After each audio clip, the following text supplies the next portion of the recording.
Hey, what's up? Uh, it's just me here with the Blue Eyes deck. Um, to start off with the deck list, of course we got the three Blue Eyes White Dragons. Uh, you can play two of them and then cut some other stuff. I'm still undecided if I want to try and fit hand traps in here, but I don't play seriously, so it's not something I want to do.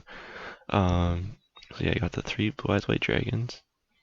And you got the Red Eyes Darkness Metal Dragon for part of the combo, obviously. And then that's pretty self-explanatory. Moving on, we got Chaos Emperor, the Dragon of Armageddon.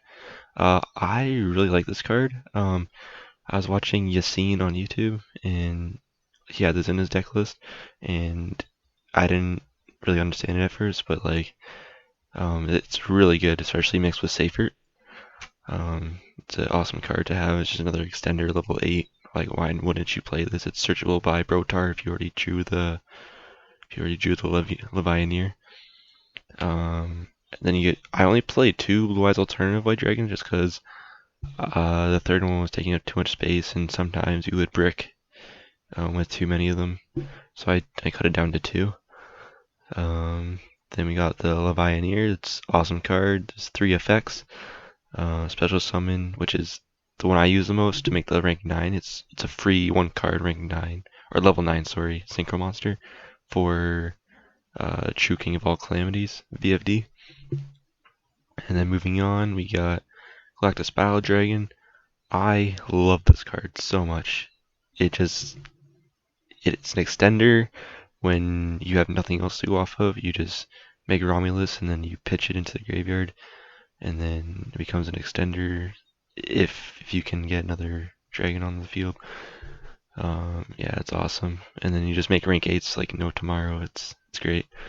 And then you got the Black Dragon Collapserpent, part of the combo.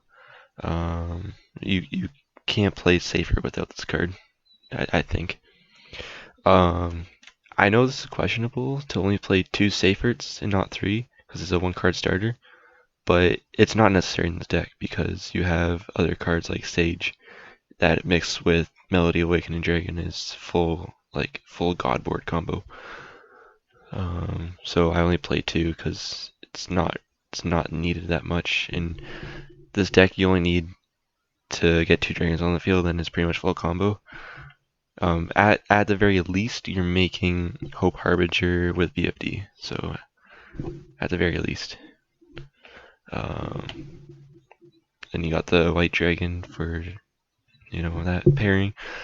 Chamber Dragonmaid is really nice too because it's a one card combo pretty much too. It's a one card Romulus. And in this deck, you don't really care if Romulus gets hand trapped, like Ash Blossomed or anything, because it's not needed. It's just nice to have the Dragon Ravine in your hand to pitch something to the graveyard, but it's not needed, and there's certain ways you can work around it. I'm still experimenting with this deck. I come up with new combos almost every single day. Then there's Black Metal Dragon for part of the combo. You can use it as a starter if you draw it, but it's really rare you do it. I just use it as part of the combo usually from LP. And then that searches Red Eyes Darkness, obviously, then you combo from there. That's what I use it mostly for. But I know it's a one card combo, but I just find there's more value in it if I just summon it from LP. But depending on the situation, I'll usually I won't usually, but I'll summon Brotar instead from LP, just depending on my hand or whatever. This deck's really versatile. Then you got the White Stone of Ancients as the one tuner. I would play 4 of these guys if I could, because these guys are awesome, but I need another tuner just to have the extra tuner, But these guys are the bread and butter. You want these in your graveyard at all time. I'll just pitch this in the graveyard off of Dragon Ravine instead of Brotar or something, or even from this. This card is just so good. You see the card advantage from Blue Eyes, and then you can special summon it with this to make the level 9. or it's just another light, just another light in the graveyard. It's awesome. You can make needle fiber with it, or Hucka Fibrax, however you want to say it. And you got Sage's Eyes of Blue, which is an awesome 2-card combo with Melody of Awakening Dragon. That's beautiful because it searches your white stone. Then you pitch the white stone with this, and then you search the blue eyes. It's just card advantage out the wazoo. And you get a free special summon from this guy, and then you search your Levianeer, and then that leaves more room for Brotar to search your Chaos Emperor Dragon. So yeah, that combo is beautiful. Then we got the Brotar for the search, obviously. That's all I really use it for. I don't use its other effect because that's not a going first effect, I don't think. I can't be bothered to read it right now. Return of the Dragon Lords, just another extender. All this deck is pretty much just extenders, really. When you really look at it, starters and extenders. So we got that, and it's also protection in the graveyard. I play Dragonmaid Changeover just because it's searchable. And in my combo video, I drew a Dragonmaid from Saryuja, and then I summoned it, and then I searched this. So it's just a searchable polymerization in dragons. And there's also sometimes you can use it to recur this back, and then use this card as another extender in very specific situations. Then you got these guys, Melody Awakening Dragon, obviously really good. Don't need to elaborate on that. And then we got Dragonmaid Hospitality. That's for the 2-card or the 1-card combo for Romulus with Chamber. So yeah, you summon that, you make Striker, and you summon it back with Hospitality, then you go to Romulus, and yeah, it's just self-sustaining. And Monster Reborn, because why not? It's just another free extender. Chaos Space is one of the best starters because it's just, you don't have to use your normal summon at all with it. And every single card is a light or dark, so it's just, why wouldn't you play this card? It's a free draw, so whatever.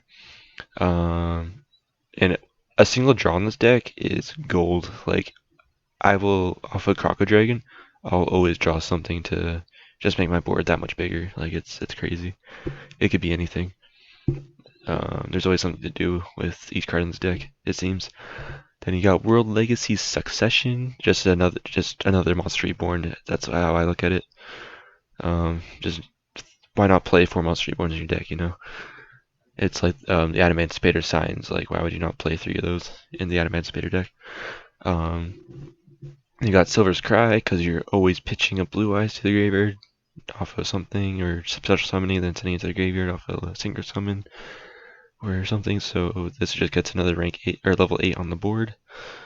So just another extender.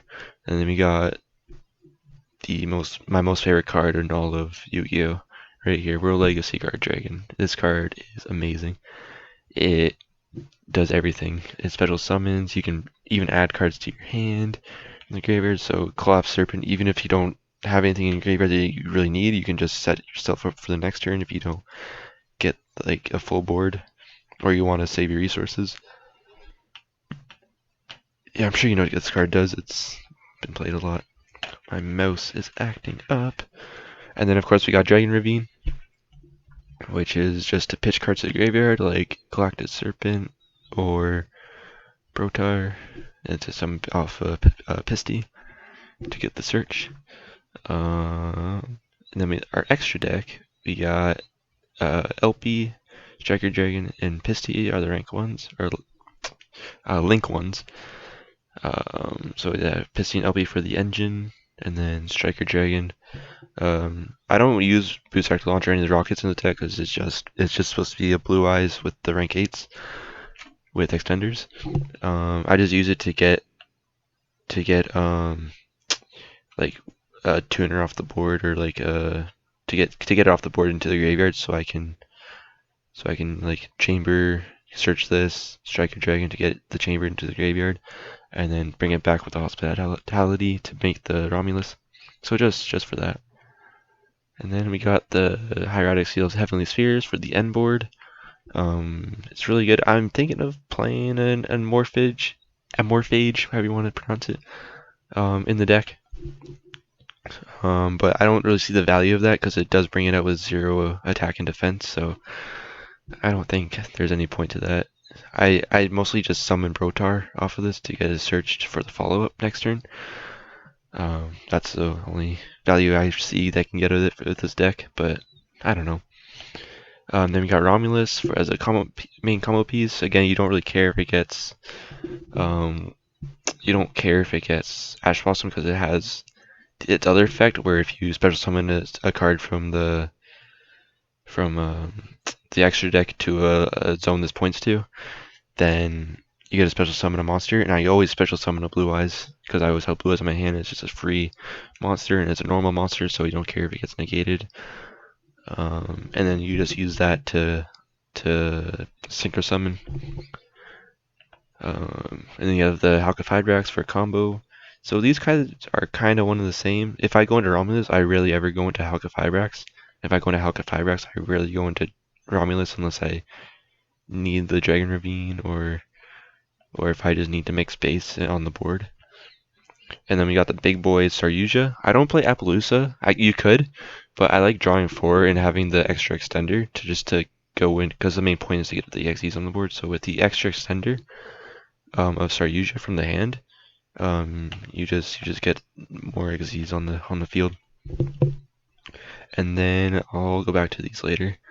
Then we got the Croco Dragon, which is just a free draw 1. Like, why not? I'm not even using it anyways because I'm making VFD.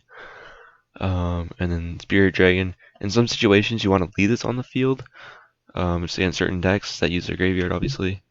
You can cut Blue Eyes alternative Ultimate Dragon and play like the Moonlight Rose Dragon to get more value out of Spirit Dragon. But I just love this card, dude. The artwork is sick. It's just awesome. It's a big beefy boy. It can't be targeted or destroyed. It's like the Red Eyes Dark Dragoon for this deck, I think. My mouse is acting up again. And then our XYZ monsters, XYZ, whatever you want to say, I don't even know. We got Shu King of All Calamities. We got Her Earth Dragon, which we summon off of Draglubion most times, because you can't really summon this card. We got Hope Harbinger, which is beautiful, and we got Numeron Dragon. So Numeron Dragon usually gets overlaid underneath Heart Earth Dragon, and then it gets pitched at the end of your opponent's turn, and then you just bring it back with Draglubion as a follow-up, and then you attack for like 17,000 damage. It's great. But obviously first turn you're not going to make it, just because what's the point? And then this guy in Draglubion you usually make, and then you use Draglubion to make Hardest Dragon. And then you have these two for VFD. So you have a giant floodgate, which they just can't play Yu-Gi-Oh! And then you have a spell in the gate just to say fuck you. And then you have Hardest Dragon just to blow up the board at the end so they don't even have back row anymore. Like, it's unfair. And then that's guaranteed to pitch this. You use Draglubion. And then you make Numeron from the graveyard, and then it's game, you attack for game. Yeah, it's really nice. I almost want to pitch this if like this was like a competitive deck almost. I know Blue Eyes can't really be competitive. Maybe, who knows? Well, maybe one day if we get the right card. But you could pitch the alternative ultimate. I just like to make it for the flex, honestly, and it's just an awesome looking card and has a really great effect for like removal and stuff. But you could remove it for another rank 8 like Zombie Stein, Galaxy Eyes Photon Lord, the Fell Grand Knight or whatever it's called. Just imagine like a VFD, they can't play Yu-Gi-Oh! No monster effects, can't attack, and then a monster negate and a spell negate, and then you just blow the board after it, and then you attack for game. Like, it's unfair when you get full combo. I think so anyways. But this extra deck here, it can be anything. It can be Twin Twisters, Lightning Storm, Pot of Desires, Avarice, whatever you want to do. Yeah, Joel Knockbird, Hand Traps, that you want. Yeah, it'd be anything. But yeah, that's the whole deck. I hope I covered everything, and it's pretty self-explanatory. But yeah, thanks guys for watching. See you later.